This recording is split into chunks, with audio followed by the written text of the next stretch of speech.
सभी को नमस्कार। मैं कुपेंद्र आर राठौड़, हिंदी विषय सहायक प्राध्यापक, सरकारी प्रथम श्रेणी महाविद्यालय हुलसूर, जिला बीदर से हूँ। गुलबर्गा विश्वविद्यालय कलबुर्गी CBCS पाठ्यक्रम के अनुसार BSc 4th सेम के लिए जो बेसिक हिंदी विषय है उसमें हानुष नामक नाटक रखा गया है। इसी हानुष नामक नाटक के बारे में इसके 5वें भाग में आप सभी का स्वागत है। आज हम इस नाटक के 5वें भाग में जो कुछ घटनाक्रम है इसके बारे में अध्ययन करेंगे। मैंने अभी तक जो 4 भाग आपको पढ़ाया है, हानुष जो नाटक का जो प्रधान पात्र है और हानुष की पत्नी कात्या जो नाटक के सहपात्र है, हानुष और पादरी के बीच का संवाद, कात्या और पादरी का बीच के संवाद, हानुष और लोहार के बीच का संवाद, साथ साथ जेकब का आगमन, यह सब हमने पिछले अध्याय में अध्ययन किया है।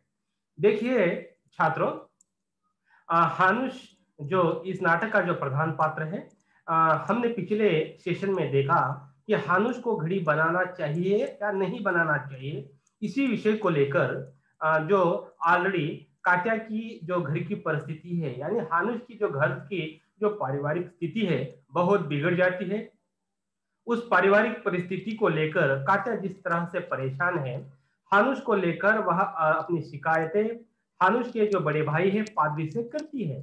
इसी कारण पादरी ने हानुष के पास आकर उसे घड़ी का काम छोड़ने को सलाह देता है और साथ साथ लोहार जो है हानुष की घड़ी को जो परखता है, देखता है, हानुष की योग्यता के अनुसार वह हानुष से कहता है कि आपको घड़ी का काम नहीं छोड़ना चाहिए। जिस तरह से कात्या अपने पति की योग्यता पर विश्वास नहीं करना, बार बार पति को दुत्कारना, यह सब बातें इस नाटक में दिखाई देती है। अब हानुष की घड़ी बन चुकी है। पहले अंक में हमने देखा हानुष के साथ साथ उनके पादरी जो भाई है उनका संवाद, कात्या और पादरी का संवाद, लोहार और हानुष का संवाद, और साथ साथ जेकब का जो आगमन है इस नाटक का भी एक प्रमुख घटना है। जेकब जिस तरह से 22-23 साल का लड़का, जो समझदार लड़का है, अभी अभी जेल से रिहा होकर आया है, वह हानुष के पास रहकर कुछ काम सीखना चाहता है। इसी कारण कात्या भी उसे हानुष को अपने पास यह लड़का रखने को कहती है, क्योंकि कात्या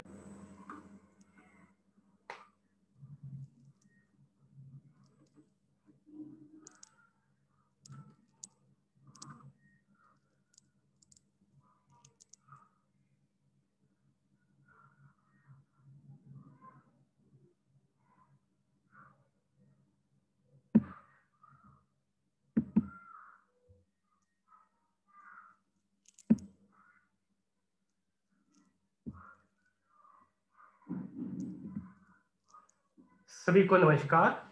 मैं कुपेंद्र आर राठौड़, हिंदी विषय सहायक प्राध्यापक, सरकारी प्रथम श्रेणी महाविद्यालय हुलसूर, जिला बीदर से हूँ। प्रिय छात्रों, गुलबर्गा विश्वविद्यालय कलबुर्गी CBCS पाठ्यक्रम के अनुसार BSc 4th सेम के लिए बेसिक हिंदी विषय जो है उसमें हानुष नामक नाटक रखा गया है। आज हम उसी नाटक के अगले भाग यानी 5वें भाग में उसके बारे में अध्ययन करेंगे। 5वें भाग में आप सभी का स्वागत है। तो हमने अभी तक आपको 4 भाग जो पढ़ाया है। हानुष इस नाटक का प्रधान पात्र है, जैसे नाटक का नाम ही हानुष है। कात्या इस नाटक के सहपात्रा है और हानुष की पत्नी है। पादरी हानुष के सहपात्रा है और हानुष के बड़े भाई है। और साथ साथ इस नाटक में जॉर्ज, टाबर, हुसाक, जेकब, राजा आदि पात्र भी हम देखते हैं। तो हमने पिछले सेशन में देखा, पहले अंक में जो हानुष जिस तरह से अब ताले बनाने का काम छोड़कर जो घड़ी बना रहा है, जब घड़ी बनाने के कारण उनका घर की पारिवारिक स्थिति जो बिगड़ जाती है, जो चौपट हो जाती है, उसी विषय को लेकर कात्या उनके बड़े भाई पादरी से शिकायत करती है। अपने पति पर योग्यता के ऊपर विश्वास न करना, साथ साथ अपने पति को दुत्कारना इस नाटक में दिखाई देता है। और जिस तरह से हानुष के बड़े भाई पादरी और कात्या का संवाद, लोहार और हानुष का संवाद, और कात्या और हानुष का संवाद भी हमने देखा। साथ साथ पादरी जो हानुष का जो बड़े भाई है, वह हानुष से कहते हैं कि आपकी परिस्थिति घर की परिस्थिति अच्छी नहीं है, इसी कारण आपको घड़ी का काम छोड़ना चाहिए। साथ साथ लोहार जो है वह हानुश से कहता है कि क्योंकि वह हानुश की योग्यता जानता है, वह हानुश को घड़ी बनाने का काम न छोड़ने की सलाह देता है। इस तरह से यह पहले अंक समाप्त होता है। साथ साथ जेकब जो है 22-23 साल का वह समझदार लड़का, वह अभी अभी 4 दिन पहले जेल से रिहा होकर आया है। कात्या उसे हानुश के पास रखने को कहती है क्योंकि वह समझदार लड़का था। वह हानुश उसे ताले बनाने का काम सिखा दिया है, साथ साथ घड़ी बनाने का काम भी सिखा दिया है। इसी कारण हानुश की घड़ी अब बन चुकी है।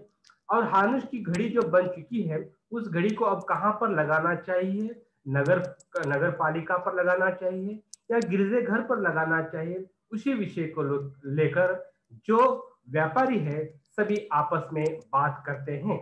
तो यहाँ पर हानुश की घड़ी कहाँ पर लगानी चाहिए, व्यापारी अपने अपने मन के अनुसार उस घड़ी को कहाँ पर लगाई जाए, इससे उनको भी फायदा हो, इसी कारण वह आपस में चर्चा करते हैं। देखिए, मैंने इससे पहले भी जो आपको बताया, हानुश वह स्वाभिमानी और सच्चा और भोला भाला इंसान, उसी का फायदा उठाने के लिए यहाँ पर व्यापारी लोग भी आगे आते हैं। हानुश की घड़ी कहाँ पर लगानी है और इससे व्यापारी लोगों को किस तरह से फायदा होना है, यह सभी व्यापारी जानते हैं। इसी कारण वह सभी हानुश की जो घड़ी है वह नगर पालिका पर लगाने से उनका फायदा के बारे में वह सोचते हैं। जिस तरह से भूसा का कहना है कि यह घड़ी खिड़की की वाली जगह पर ही ठीक रहेगी, एक तो कोने में है और उसके दाईं और सड़क के चलने वाले लोग भी इसे देख सकते हैं। तो हुसा कहते हैं कि यह घड़ी क्या है, नगर पालिका पर लगनी चाहिए, दाईं और सड़क है और वही सही जगह है, मैदान में दूर दूर तक खड़े लोग भी इसे देख सकते हैं। जान कहता है कि क्या यह जगह छोटी नहीं होगी, इतनी जगह में तंगी हो जाएगी, मैंने सुना है कि इसकी मशीन बड़ी है। हुसा कहता है कि यह घड़ी वह खिड़की में फिट बैठ जा सकती है। जिस तरह से हानुश की घड़ी को लेकर हुसाक और जान के बीच यहाँ पर बातें होती है।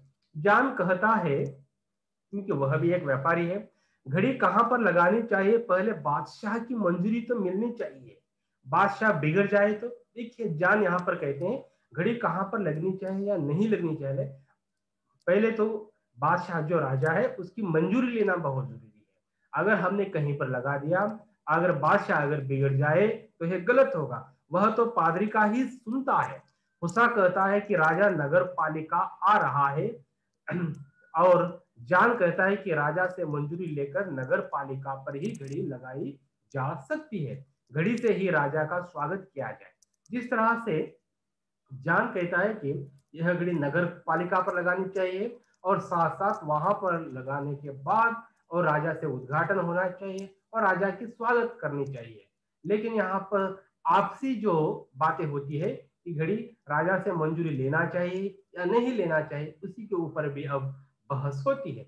घड़ी से ही राजा का स्वागत किया जाए। हुसा कहता है तुम तो कभी भी मजाक ही उड़ाते रहते हो। शिवजय कहता है कि हमें भी यहाँ स्वागत अच्छा नहीं मिला।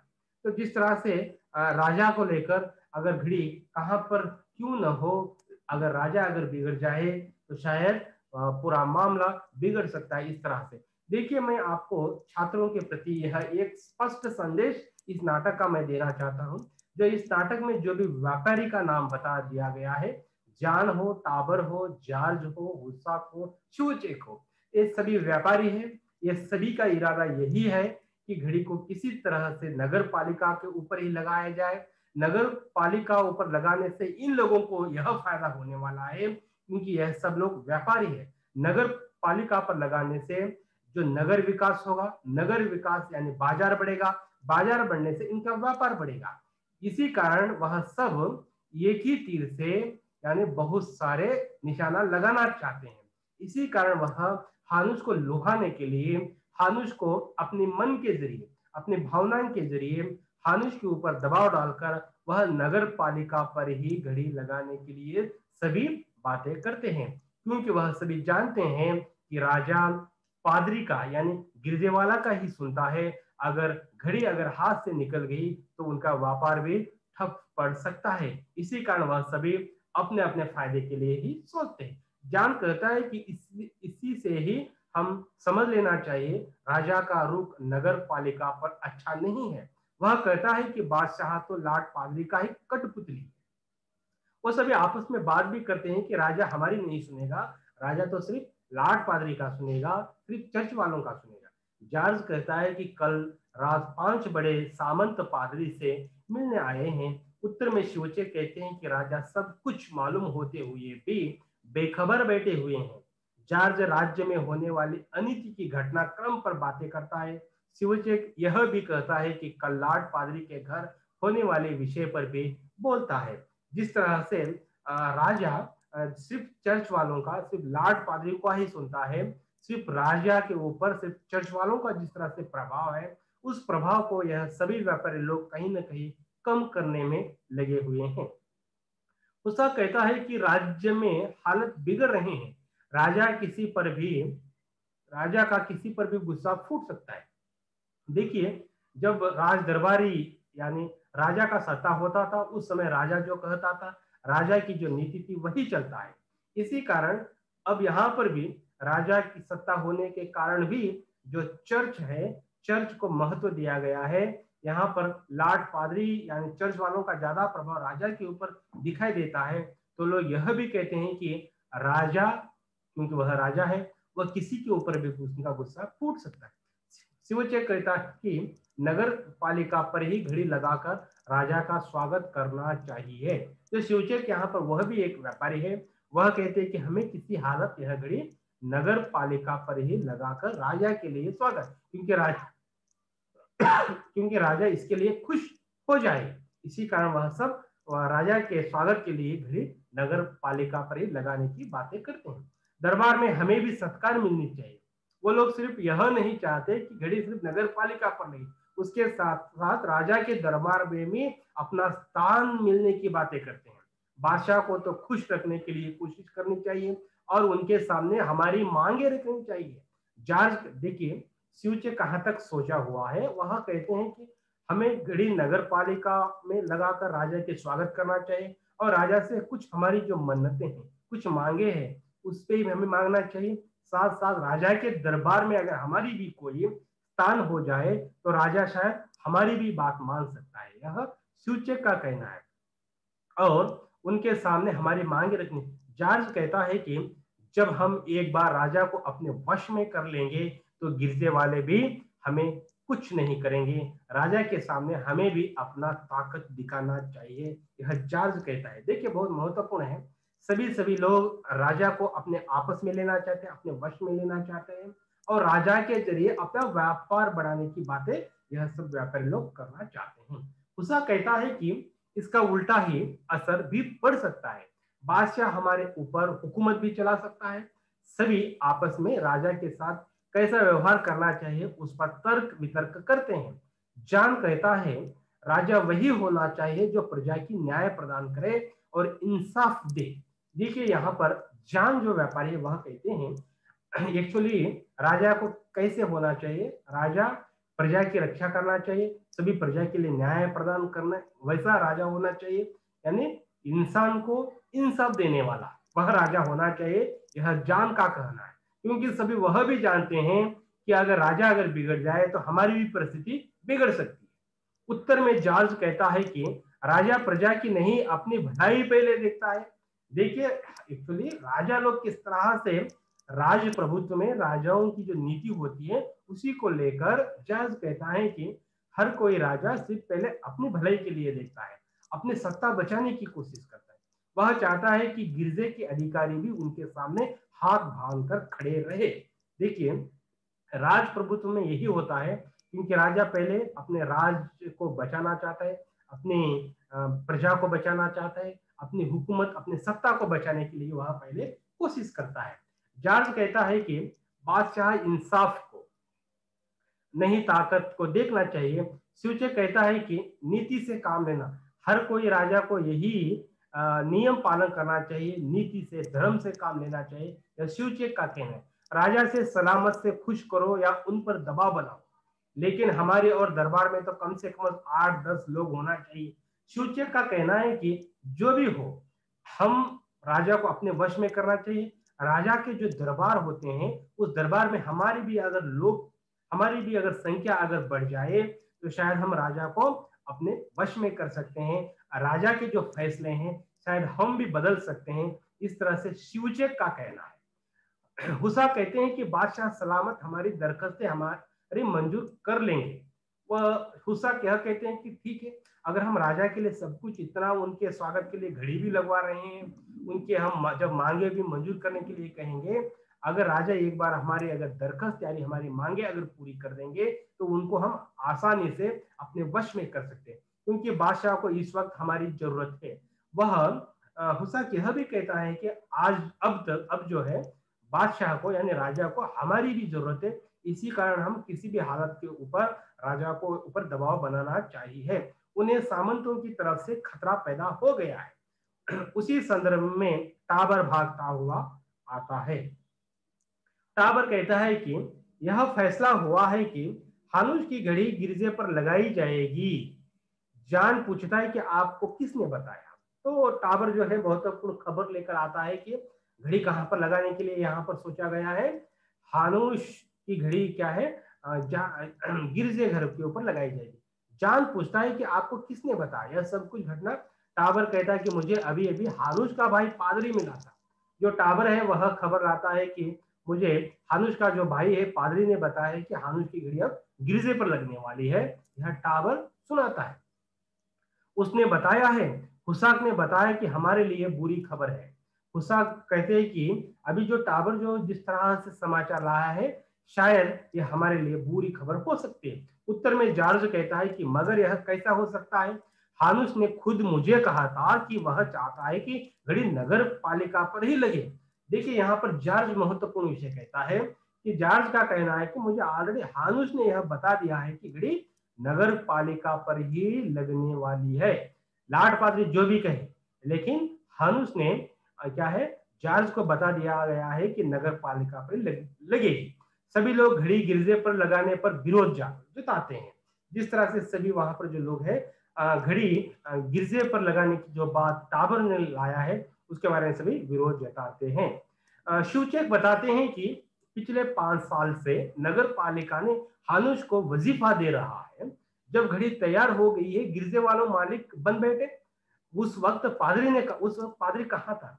यहाँ पर शिवचक जो व्यापारी है वह महत्वपूर्ण विषय उठाता है कि हानुश को घड़ी बनाने के लिए पिछले 5 साल से नगर पालिका उसे वजीफा यानी पैसा अनुदान दे रही है।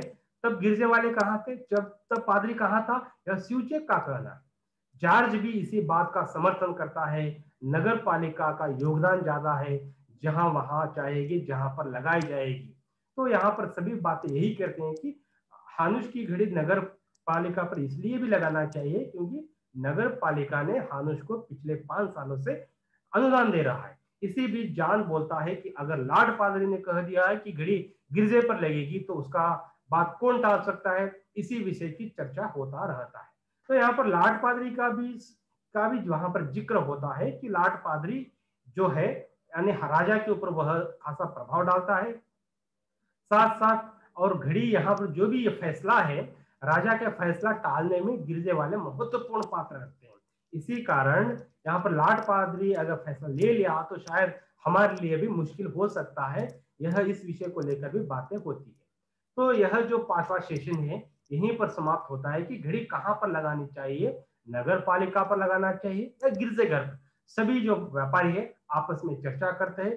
इसी चर्चा के साथ साथ यह जो दृश्य है यह जो सेशन है यहीं पर समाप्त होता है। धन्यवाद।